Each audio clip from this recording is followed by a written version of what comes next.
Здравейте, земляни, Господ мъдрост да ви дава. Бих искал да чуете една история за Содом и Гомор, защо са били унищожени, да направите аналогия на сегашните времена и да знаете, че Господ такива работи не прощава.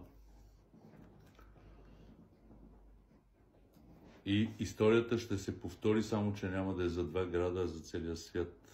Всеки град, който отговаря на тия условия, които сега ще ги чуете, ще бъде унищожен по един или друг начин. Дали с огън, дали с вода, дали с земетресение, дали с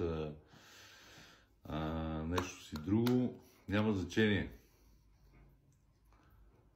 Нали знаете, че аз съм пророка на Господ? Аз не говоря глупости, аз говоря само истината. Аз съм на тая земя за ваше добро. Приятно слушане.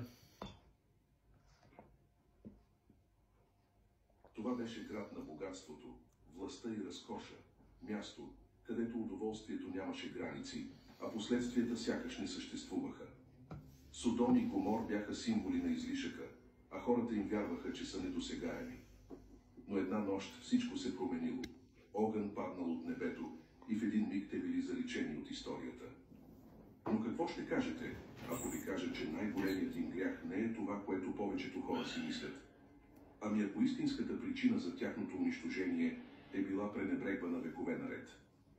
Днес ще разкрием шокиращата истина за Содом и Гомор. Какво наистина е довело до тяхното падение? Дали са били жертви на свръхестествено събитие, или затъпвания и сярата е стояло природно бедствие? И най-важното, повтаряме ли грешките им днес? Но преди да се потопим в миналото, нека се върнем там, откъдето започна следващия Содом да бъде осъден. Преди да продължим, отделете малко време, за да подкрепите този канал, като натиснете бутона за харесване и се абонирате. Тези истории... Разпространявайте видеята, нека го чуват повече хора и сами да си преценят как да живеят. Когато се абонирате и включите известията, ще сте сигурни, че няма да пропуснете нито едно от тези мощни прозрения. Светът се разширяваше, империите се издигаха, а търговските пътища свързваха далечни земи. В разгара на тази голяма трансформация се откроявали два града. Единият се наричал Содом, а другият Гомор. Тяхната слава обаче не се дължала на великолепието им, а на трагичната съдба, която ги очаквала.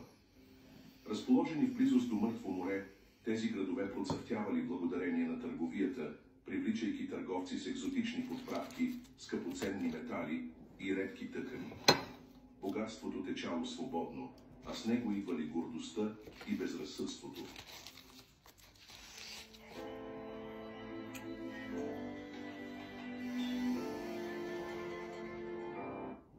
Гордостта и безразсъдството.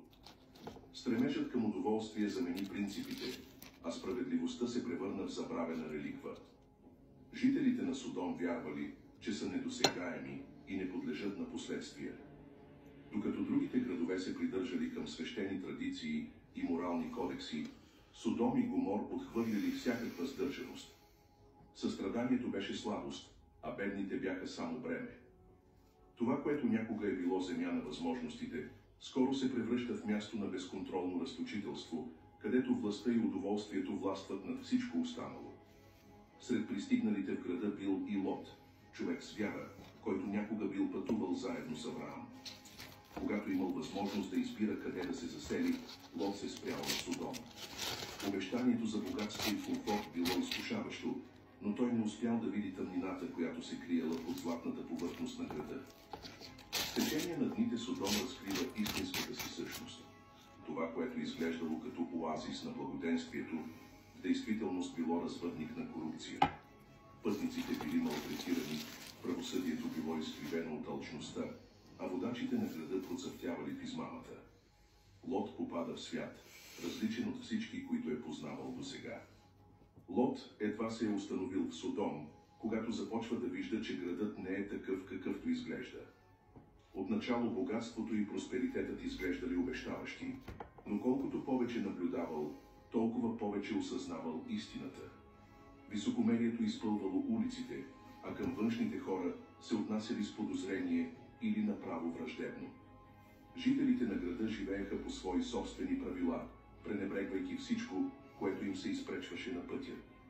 Големите пиршества, безкрайните празненства и постоянното търсене на удоволствия се превърнаха в норма. Пазарите в града преливаха от лукс, Познато ли ви е това? Алчността и корупцията се разпространяваха като болест.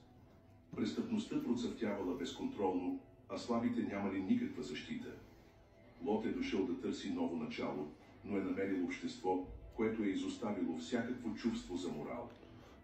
Законите на Содом не служиха на справедливостта, те служиха на силните.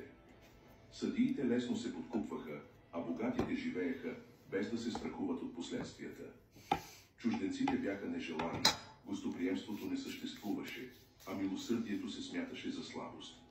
Всеки търсеше собствената си изгода, а тези, които нямаха власт, бяха оставени да страдат.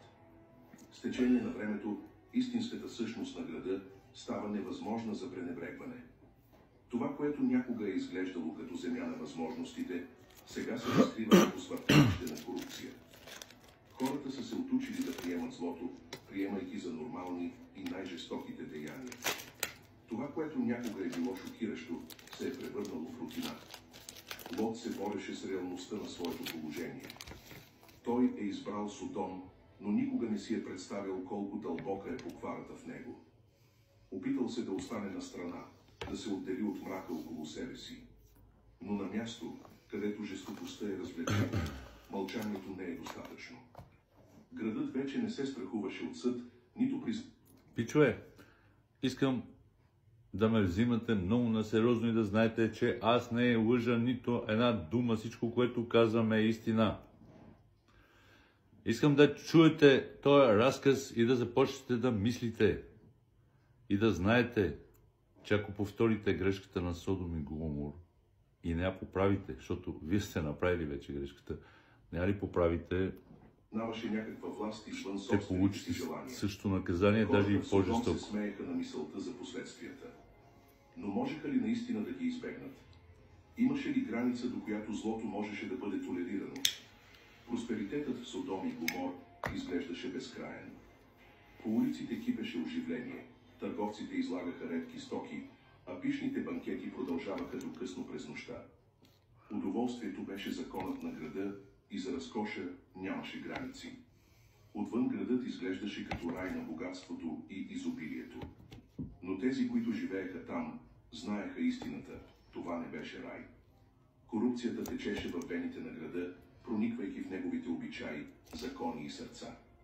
Гордостта владееше всеки разговор и всеки, който се противопоставяше на содомските порядки, беше усмиван. Моралът нямаше място там. Онези, които все още вярвали в справедливостта, били усмивани, а онези, които преследвали алчността и излишествата, били възхвалявани. Елитът се разхождаше по улиците с високо вдигната глава, безразличен към страданието наоколо. Бедните бяха невидими, изоставени да се борят за оцеляване. Пропастта между бедни и богати се задълбочаваше с всеки изминал ден, но на никого не му пукаше. В Содом властта беше всичко, а милосърдието – слабост. Лот наблюдаваше как градът потъва все по-дълбоко в поквара.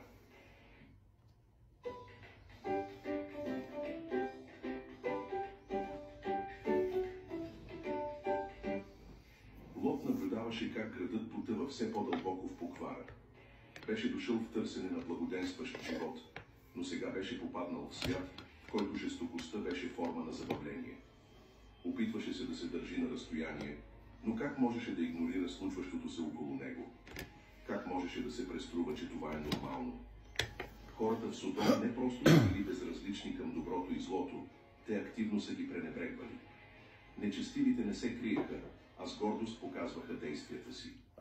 Високомерието им не познаваше граници и подигравката им с божествената справедливост ставаше все по-силна. Те бяха недосегаеми, или поне така си мислеха. Но всичко си има граници.